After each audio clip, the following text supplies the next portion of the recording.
Salut. Bon, c'est bien vidéo bi les opérateurs de comparaison la ñuy xool ak les entrées et sorties. Bon, pour les opérateurs de comparaison am nañu égal pour des langages Python égal moom la ñuy utiliser pour def la comparaison. Loolu beneen bi différent la bi supérieur inférieur égal inférieur. Maintenant pour Python les opérateurs d'entrée et de sortie li ñu koy gën a utiliser mooy ci programme yi.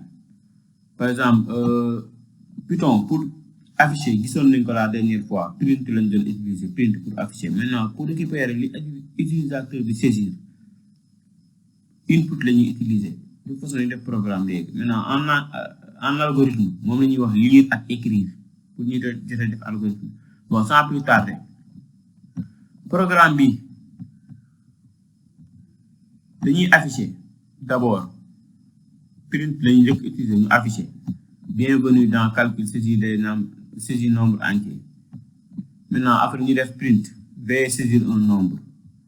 Partie bi dañuy déclarer variable ba pare biir variable bi pour récupérer valeur bi utilisateur bi dugal.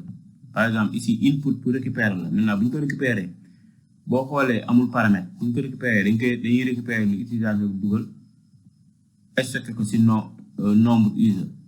Ensuite ñu afficher nombre user. Maintenant pour sans plus tarder ñu exécuter ko damay ñëw fi ma lancer danaan ma bienvenue par veuillez saisir un nombre entier. Maintenant ma jox ko 10 par exemple boo ko joxee 10 ma bës enter mu ne ma le nombre saisi est 10. Donc li mooy les opérateurs d'entrée et de sortie.